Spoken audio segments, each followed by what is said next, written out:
Belgray, I'm so happy that you're back. I feel like there's like an award on Saturday Night Live for like most host, the person who's hosted the most. You might be I think you've been a guest more than anybody else. I love that. That is the highest honor ever. I love being on your show. I mean, it's basically because I love hanging out with you. So I'll just do it on camera and on the mic. That's such a compliment. I remember when we first connected and I thought, you're literally the coolest person. And I'm so happy you wrote this book, Tough Titties, because everyone's going to know now that you are the coolest person.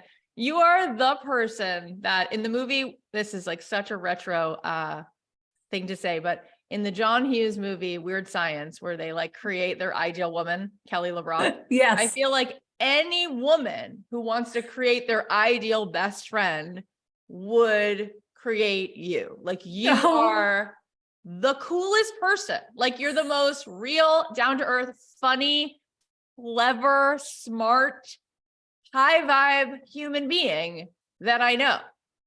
Thank you so much. That is so kind of you. And also ironic because I feel like the book reveals how very uncool I am, like how profoundly uncool I have been throughout my life. So there's that.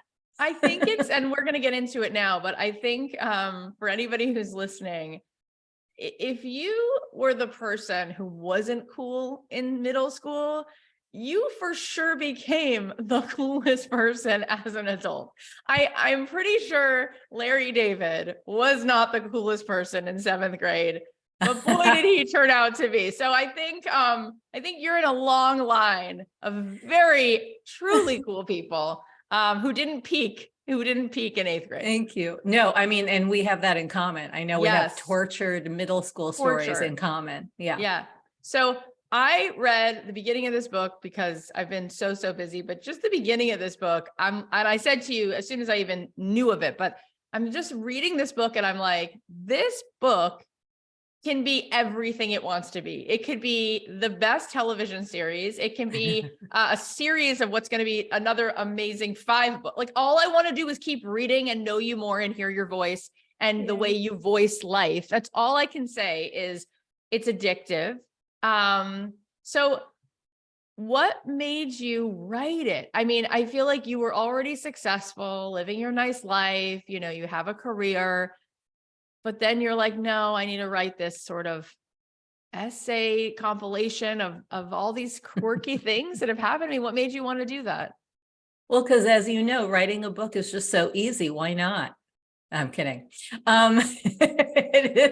It's a very good question. What made me write it? I have always wanted to write a book and have started it, announced it to groups of people throughout the years. I mean, there's a time I can remember in 2003 at a birthday party telling everyone, hey, everyone, I'm writing a book.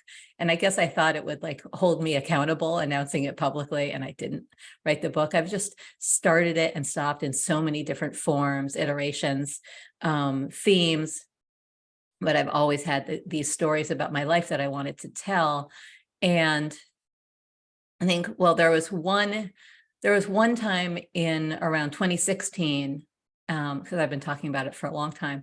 In 2016, I took a dance class. I went to my regular dance class and somebody joined me who's in the space. She's a writer. Her name is Alex Franzen, and she's written a lot of books and a lot of little books, and she helps people write books.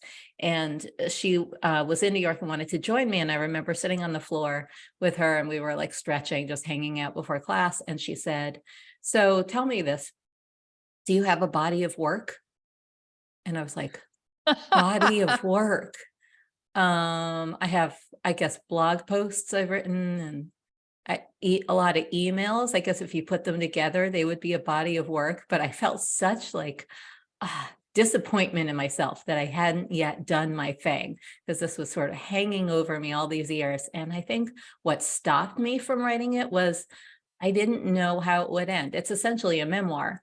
And I wanted it to be a memoir of how I overcame all the self-sabotaging habits that I have, how I overcame laziness, how I overcame fear and perfectionism and being behind. And that never really happened. I'm like, I haven't woken up a new person yet. So how can I write this book? And then finally, in around 2019, I did feel like I had finally tapped into my talent in a way that I'd always been looking for, and had figured out the career thing that I want, that made me feel motivated, that I felt like, oh, I would do this even if I didn't need to make another dime for the rest of my life. I would keep writing these emails. I would keep writing to an audience and using that to make money. Or maybe I wouldn't use it to make money if I had all the money in the world, but I would still keep doing it. And that made me feel like, oh, I'm there. I've finally arrived in a certain sense, even though I'm still a hot mess of a human. Oh my gosh, there's so much I want to unpack about that I love. Firstly, I love that there's this concept we all have that it's got to be figured out or finished, when like it's not. Yeah. It's a work in progress, but I think Cheryl Strayed is the one who said to me the most wild thing about Wild was just coming to be an acceptance of everything that she was. Right. And Yeah. it's like, maybe that's the figuring it out, is learning to be with it. I also love, though, that you did find this feeling of satisfaction come over you in 2019, this feeling of like, you know what, I've been looking and seeking this more, or this someone needs to choose me thing, but I'm realizing I'm choosing myself here. Like I actually like my day-to-day life. And that's so awesome. And I think those things can both be true. We can accept our brokenness and our self-sabotage, and also find a way to be satisfied with certain things, that we can allow them to be enough, right? Yeah. What was it in 2019 that changed, that you had that feeling? For one, I finally, like, I switched what I was doing. I pivoted in my business because I was doing mostly one-on-one copywriting services for people, which I liked, but I was still not, it was great helping people with my Yeah. talents, but I was still not making a living writing in my voice about whatever I wanted. And I kept fantasizing for years, like, if only I could make a living just writing my emails, because that was the part of my I love job that. Yeah, that I that you enjoyed liked. the most. Yeah, like just sitting on the couch and writing my emails, or sitting wherever and feeling like this feeling of leisure, even while I was working. That was what I wanted. Like doing the kind of work that made time pass without me noticing, where I looked up and like the day is gone, but in the best possible way, like, Yeah. because I was in the zone. And working with clients didn't do that for me. With clients, I would look at the clock being like, come on, like, let's get to the 1 hour mark so I can be done. And this was the kind of writing that I just loved doing, was writing for myself, writing for an audience, but as myself. And so I pivoted to a business model that allowed me to do that by creating courses and, in a mastermind group. And I use my emails to still tell stories, but also sell those things. And so I was literally making money from my emails, from writing what I wanted to write. And that year I hit the $1 million mark in a year. And that was a big milestone for me. It was something I had always fantasized about. I fantasized about tens of millions of dollars, really. But it was a big deal for me. And I felt like a late bloomer hitting it in my 50th year, where I realized that most people in the world will never hit that milestone, but you and I are surrounded by people who hit it in their 20s, in their early 30s, and again, and like get up to the tens of millions and have 8-figure businesses and teams. I didn't want the kind of businesses they have. And so I did it my way, and it felt really great to know, like, oh, I can do this. Oh my God. And it's so singular. Like I know so few people who can say, so I found what felt like leisure and and made $1 million doing that. And our mutual, very, very close friend, Susie Moore, is always like, let it be easy. And Yeah. I think we all have this, this thing that's been handed down, which is that you have to work hard, and it has to feel like a struggle in order for you to feel even worthy of receiving anything. And to hear you say, like, I found a way to say, this is the stuff I really want to do. And for this audience to hear that that's a thing, that you can do that. And you and I have had that conversation where, you know, that I don't subscribe to a business model that most people do either. And Laura Right. was the one, you said to me, you should have a podcast called Don't Keep Your Webinar, because you don't do webinars and you don't do slideshows and you don't do funnels. You kind of just, you do what works for you, which for me, it's just, I just want to be present with people, create that intimacy and hang out. And at the end of that, if they want to hang out with me longer, that's the only way I can do it. And I think it's cool for you to show that to people, because gosh, you said earlier in the string of things that you wanted to get over, this idea of being lazy. But I think that so many people are over functioning. What would you tell those people that you've learned that actually you have evidence that it works for you to not over function? Yeah, I think that, first of all, laziness is something that I try to get over it in the sense that the laziness that stands in my way, that is really not laziness so much, but it's fear dressed in pajamas, I like to say. It's resistance. It's and the laziness that I embrace. So I think of laziness as like kind of like cholesterol, like there's good lazy and bad lazy. And, and I have both of them. So the bad lazy is what I wanted to get over. And the good lazy is something that I embrace. And I've found most people don't relate to or wish they had in them, which is the ability to relax and let things be easy, enjoy things being easy. I love nothing more than looking at my calendar and seeing blank space on it. That fills me with joy.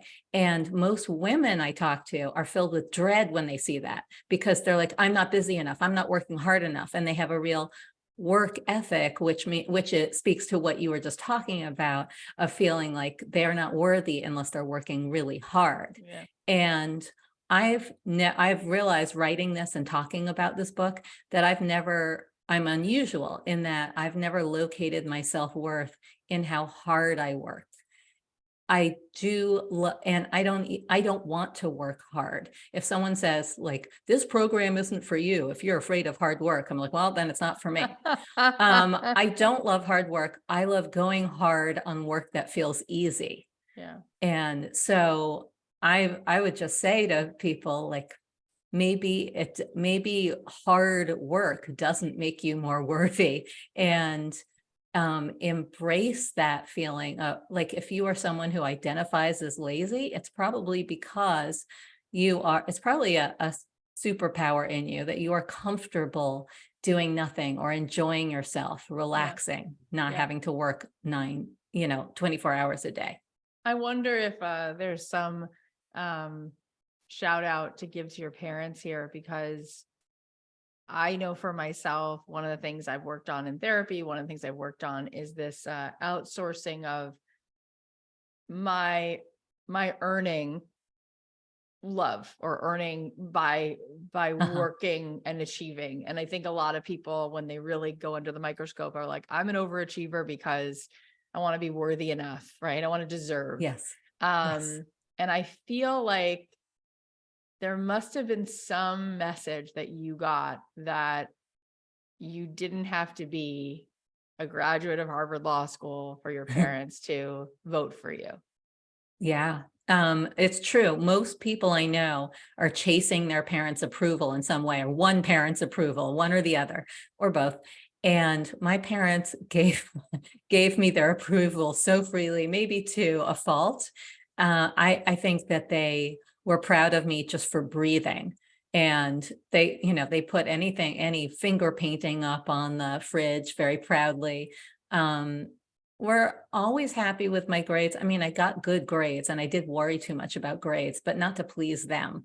And I think that if I got, less than a great grade, they weren't worried, they weren't mad at me.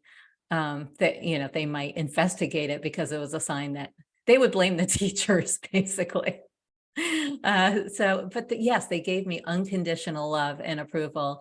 And although that didn't really instill the work ethic that some people have, it instilled a sense of worthiness. I've never felt like I have to earn love.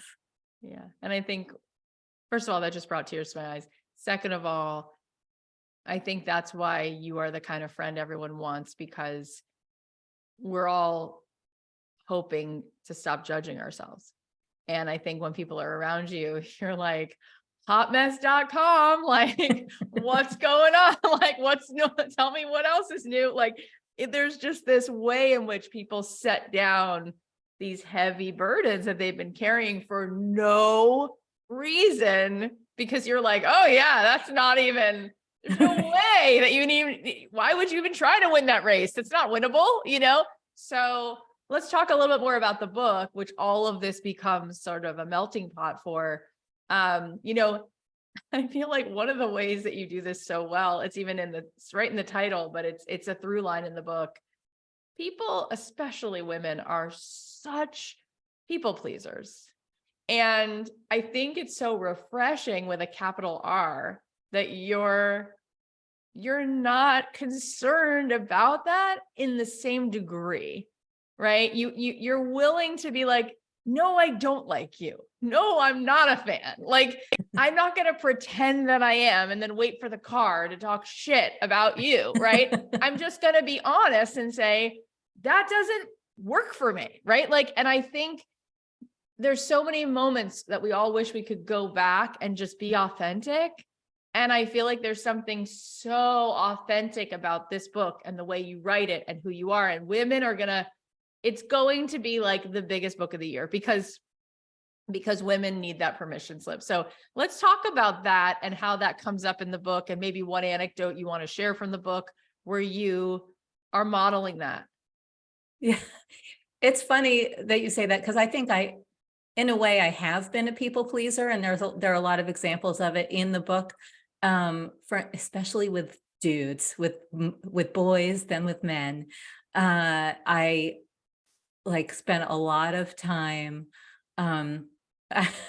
saying yes when I meant no, because I didn't know how to say no. And I was always jealous of, there are whole chapters of the book where I attempt to get rid of people by basically by granting them sexual favors. Like, well, that's the easiest way to get them not to call me again or bother me again, is by being too easy, rather than just saying, no, beat it. And I was always so jealous of, I felt like it was something you only saw on TV, but a woman who would be like, beat it, fool. Like, if somebody came on to them, are you flirting with me? This isn't going to happen.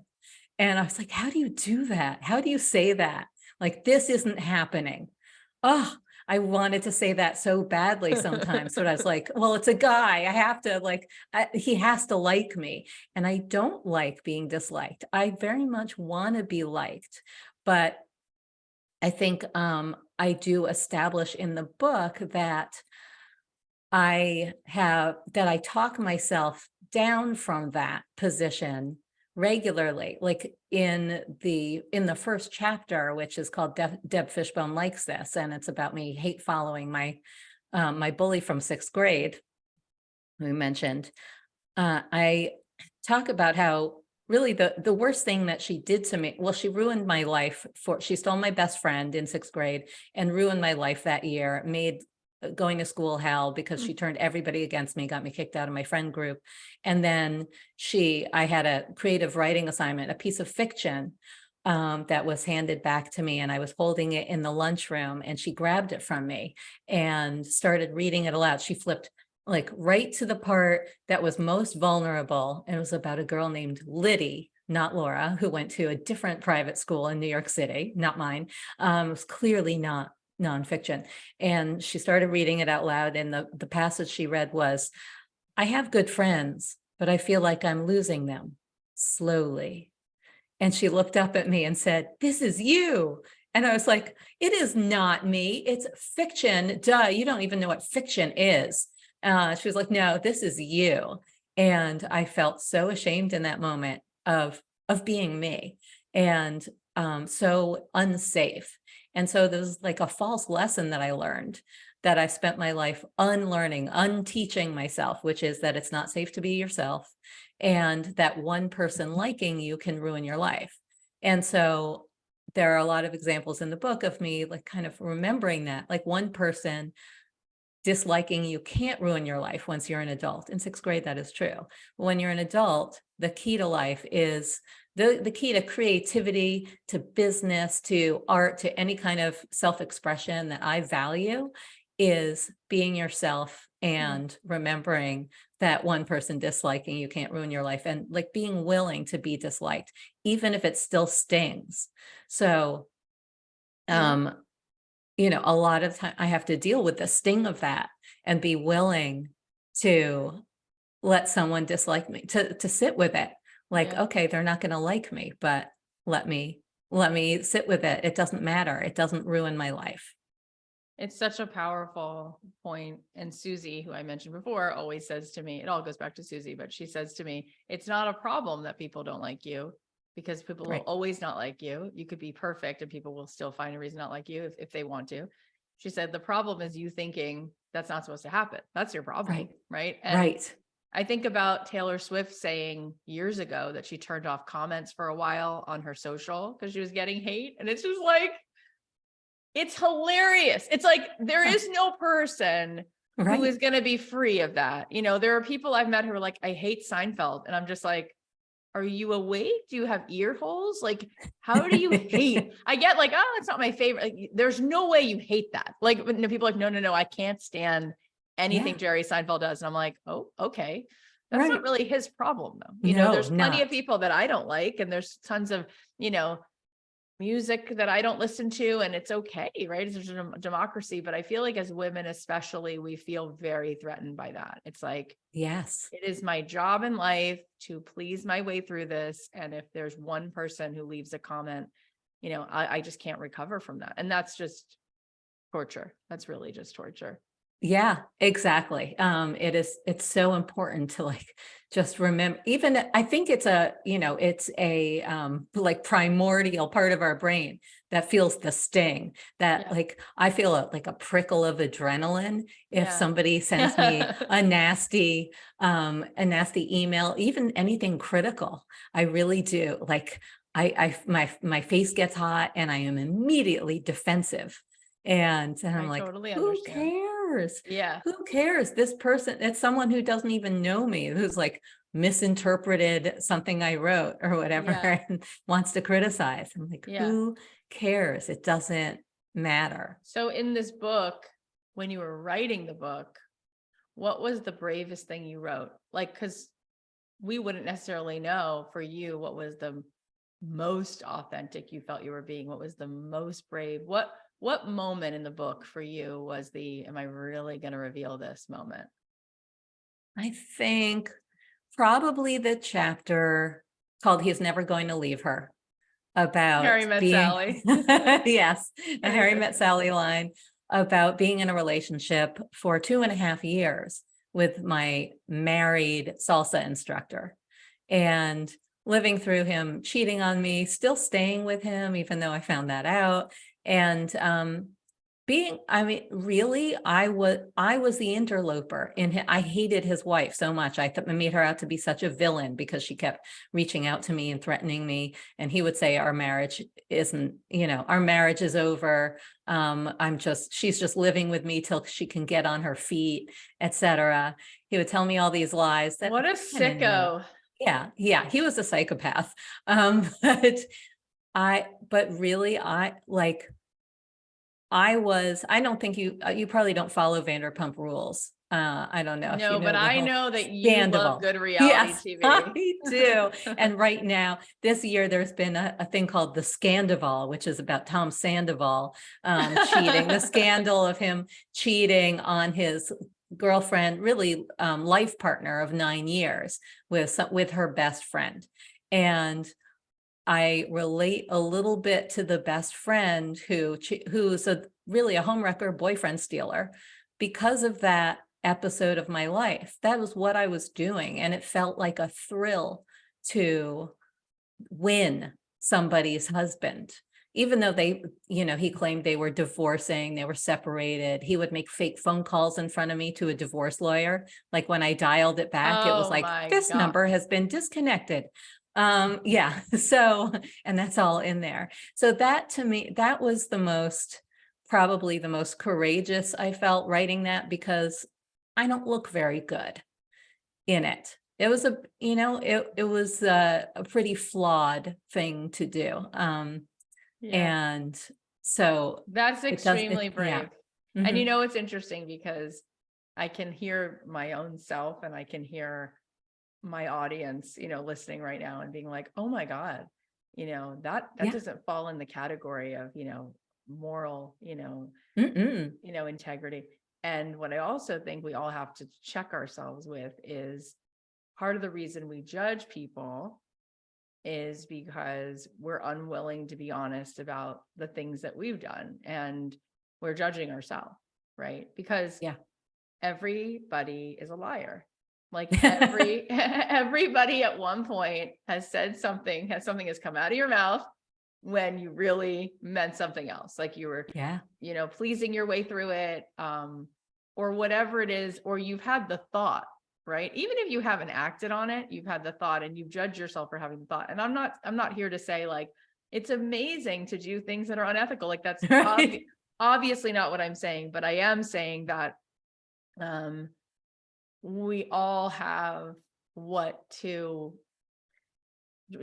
be honest with in ourselves. Mhm. And I think it takes a really strong person to just come out and say, yeah, here's all the things about me that I'm not so proud of, but they're real, they happened. Yeah. And you know how freeing that is when you're just like, yeah, this is a thing. I mean, people ask me, or I don't know if they ask me directly, but sometimes the talk of like plastic surgery comes up and I'm like, oh, I had Mm. a nose job when I was 16 and it's not even a good one.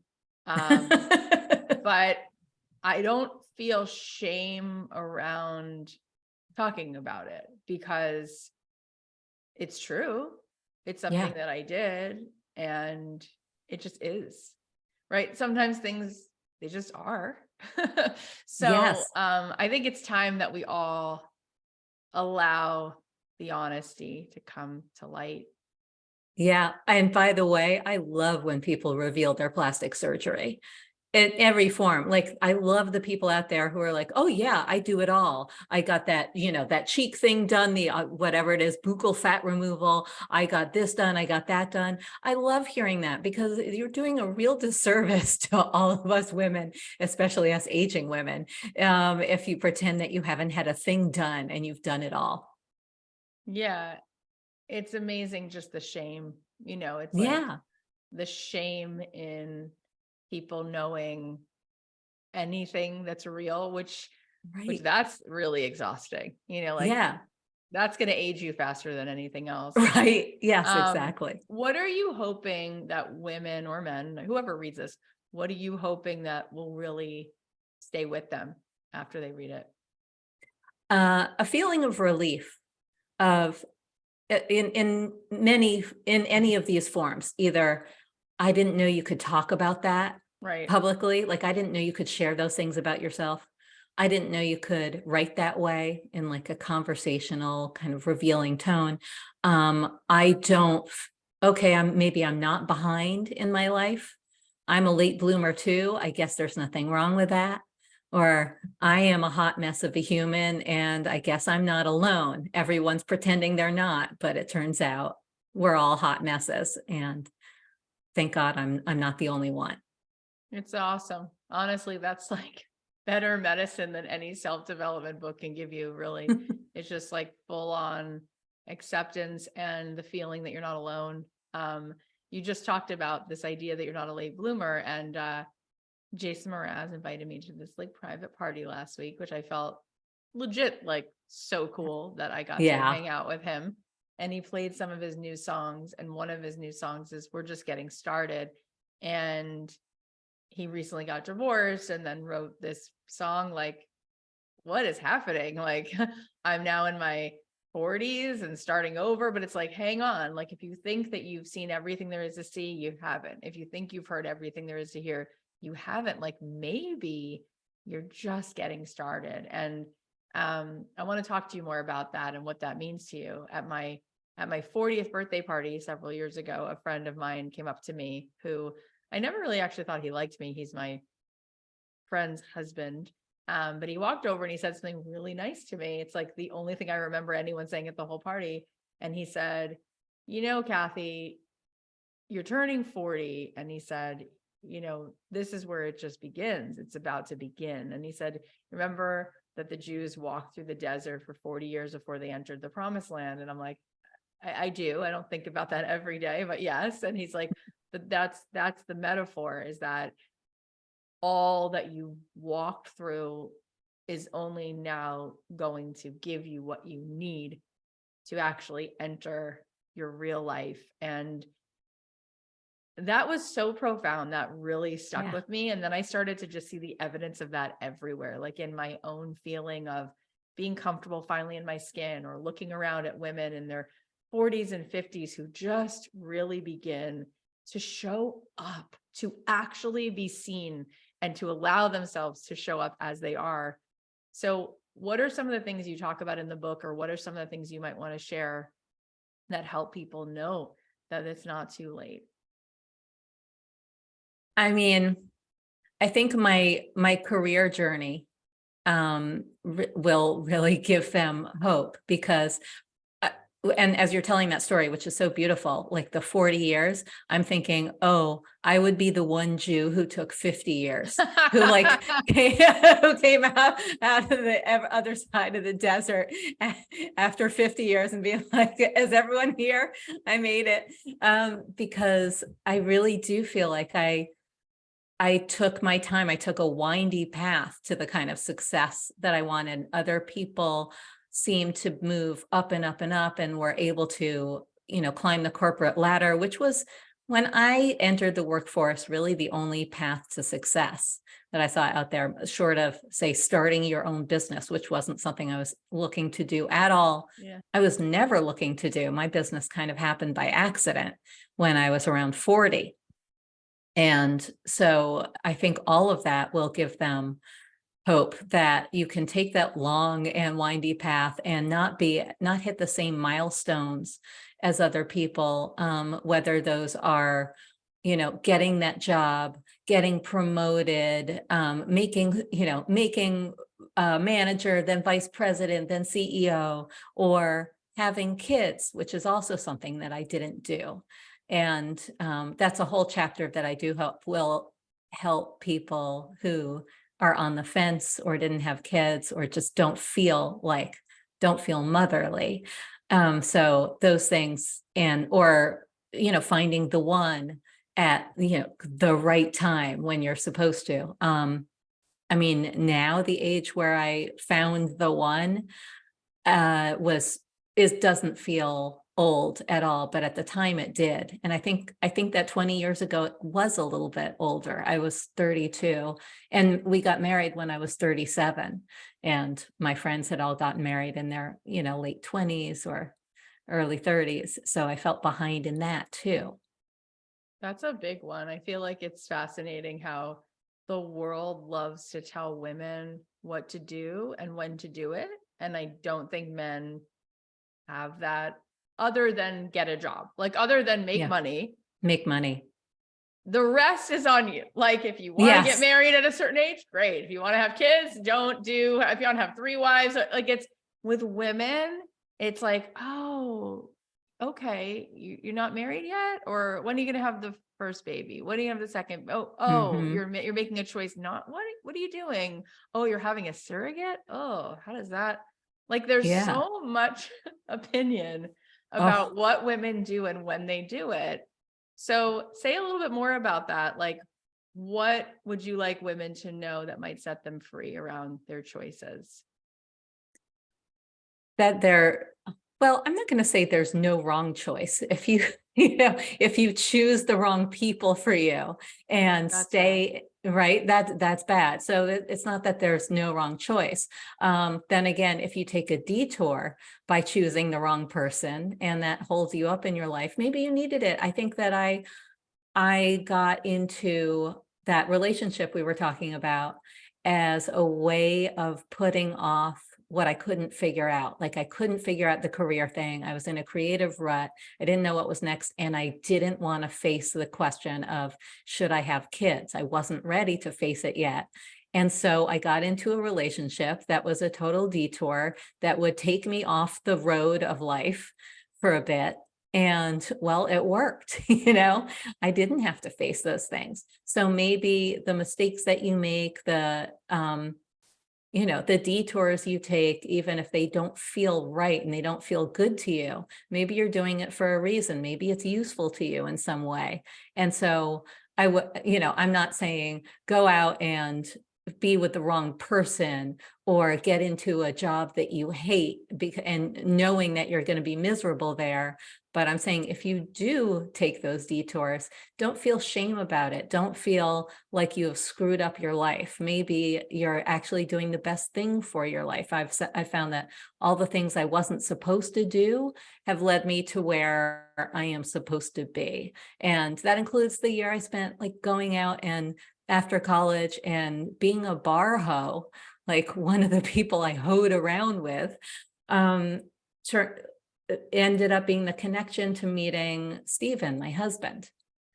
I, met like this guy who owned a bar who I, hung around and just pined over after we had our one night thing and wasted my time with. He opened a restaurant years later and I met Stephen at his birthday party. And so, and so all those nights that that my parents were asking, what are you doing out till 4 a.m.? Is this really how you want to be spending your time?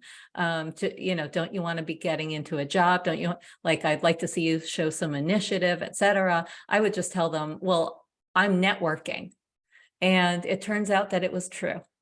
I was. It's awesome. And to quote another fantastic writer and writing encourager, Julia Cameron, we had her on the podcast a second time recently, just like a month ago. And she gave me so much strength. And one of the things that she said a few different times was have a sense of humor.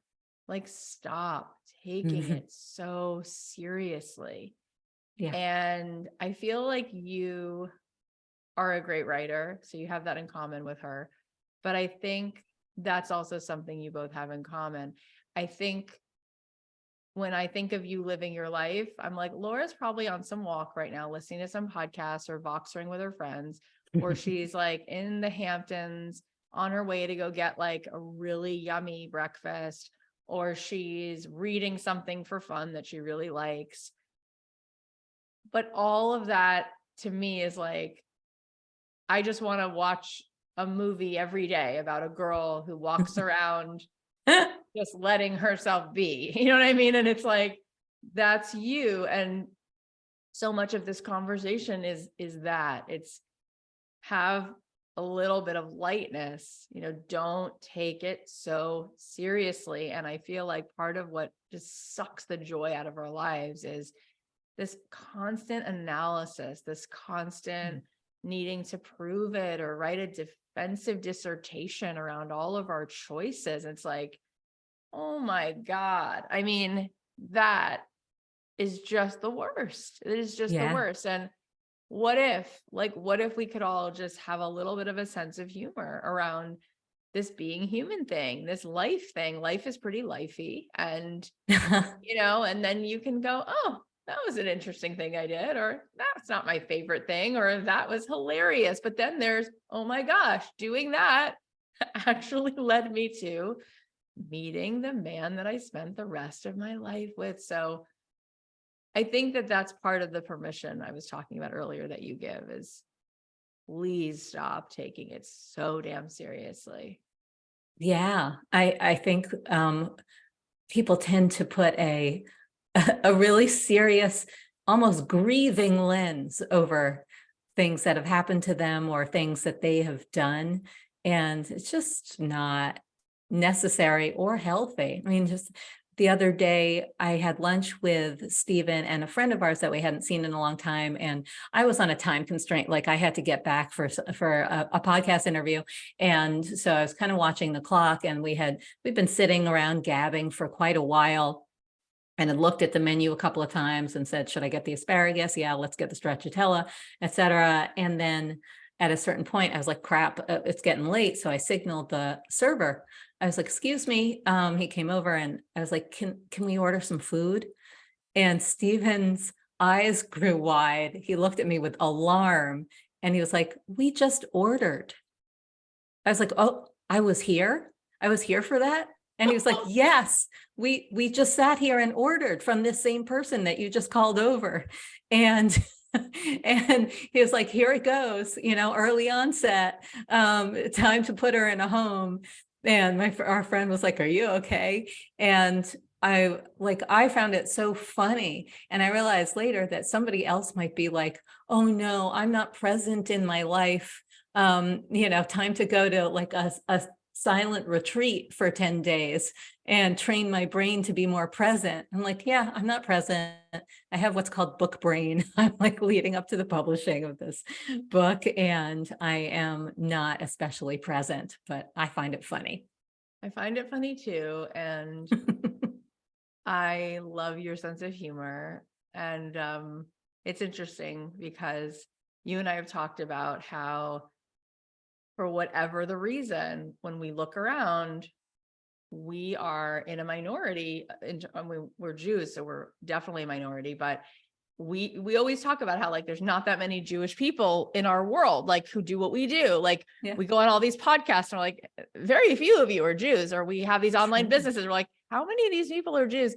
And I want to shine a little light on that for a second, because I mean, I think there's something very Jewish about your sense of humor. I mean, you did grow up on the Upper West Side of Manhattan, but what do you think that does give you, or what do you think your Judaism sort of adds flavor to in your work or in your life? Maybe it's a little bit of gallows humor, because we have come from suffering So much. And how else do you survive it without a sense of humor? It's true. I'm pretty steeped in Jewish humor. My dad's like the bookshelves in my parents' apartment where I grew up are still lined with books like The Joys of Yiddish, 101 Jewish jokes. I remember my dad like opening to a page and reading like a joke that he couldn't get to the end of because he was laughing so hard about hey, look at the schmuck on that camel. And that's the punchline. But he couldn't get to it. I totally relate. We had all of those books, and we listened to those old Jewish records like Joe and Paul and all those. I knew every line of the 2,000-year-old man when I was 5 years old. I could stand up and quote Mel Brooks and Carl Reiner. I watched the show of shows. Like, my parents knew what to sort of show me was what was the most important works of art. And I know that Woody Allen has been canceled for his life choices, but Annie Hall, help create so much of my worldview. And one of the things that he says in other movies and in other times is that comedy is tragedy plus time. Mm-hmm. And I think that's why so many of the great comics are Jews, because we sort of are observing all the time. We don't quite belong, but we're belonging adjacent. So there's that. So we can have a commentary. And then there's so much tragedy that the only possible way to keep going is to find humor. And in so many ways, that's really what we've talked about, all of the things that we've talked about are painful. What happened with the salsa teacher, what happened in 7th grade. Mm-hmm. These are painful things. And the best way really for us all to be able to gather and have enough strength to sit and talk about it is by getting the lessons and using a lot of humor. And this book really is funny, but it's very important. Like, that's my point, is that these are really important things that we all should be sharing, that we all should be talking about. And thankfully, you happen to be very witty. And so you have found a way to give us the lesson in a really joyful experience. Thank you. That is the nicest thing anyone could ever say about my book. If you don't mind popping that into Amazon reviews. Yes.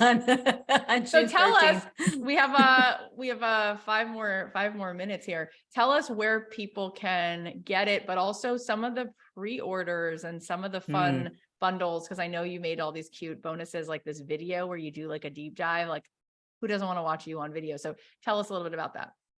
Yeah. Okay. So Tough Titties comes out on June 13th. And until then, I am offering some incredible bonuses, including the intro chapter, which is an instant download, and you can dive in right now. And people love the intro, which I didn't even want to write. And then people like write to me that it was life-changing in itself. And then I have some brand new courses that I've created just for this, which one of them is called Story Goldmine Live. Oh my God. And I walk you through how to write a story, whether it's for email, your content, anywhere in your life, and and how to connect it to a call to action. And then another course called Unputdownable, which is binge-worthy storytelling lessons and secrets from the pages of Tough Titties. And then also the thing you were referring to was a deep dive into my book journey. It's a behind the scenes, or I call it behind the titties call replay. And people love that, like from the inception of it, like how did I come up with the title, with the theme, what chapters, how did I know what to leave in, what to cut, et cetera, and how did I get the book deal and all of that. Okay. So they're really valuable. OMG, exclamation point, exclamation point. I know that I get to be sort of on this privilege list because I'm a podcaster and we're friends. And so you're sending me like the official advanced copy, and I'm still, and you can't stop me, I'm still going to go pre-order it because I want all of that stuff. And I mean it. I'm very dead serious. I don't know that my audience remembers. If you don't remember, you should go back and look at the other episodes we've done with Laura. We'll put them in the show notes. But to get a course from you, just one of those courses, is everything. And for any of you who want to not only be a great dinner guest, but also would like to build an empire, learning how to authentically show up and write copy is so important, and there's nobody better to learn from than you. So if you can get all of that for just buying a book, you should run, like literally run and go get it. And I'm imagining, where would you want to send them to? Do you want to send them to Barnes & Noble, Amazon, indie bookstores? I want to send you to any of those places, and they are all listed and linked on my page, toughtittiesbook.com. toughtittiesbook.com. You'll find the info about the bonuses, a form to fill out once you've made your purchase, so that you can get those bonuses. And that's where to go. It's all right there. You're so generous to do all of those things. No, truly, like one of those things would be Dianu, but like you did them all. And it's so impressive. Like, I can't believe, especially this quote unquote lazy person did all of this for us just to buy the book. I have no doubt it will be such a smash success. And then there will be 15 people who want to option it for a TV show. Mark my words. We just have to find the cutest girl who would play you. Who would you want that? That's my last question. Who would you want that to be? You know, it used to be Drew Barrymore when both of us were young enough to play young me. But now I have no idea, but she could, like, I feel like there's something about her that would make a good Laura. Yeah, she's got that. And I also feel like you could have been in My Cousin Vinny. Obviously, you look like Marissa Tomei. Does everyone tells you that, like, every day of your life? Yeah. They used to. I haven't heard it in a while, but yeah, that was the one. This was so much fun. Thank you. I love it. We will definitely be spreading the word. And I can't wait. Thank you, Cathy. I love you so much. You're the best. Have a great day. Thank you. Bye. You too. Bye.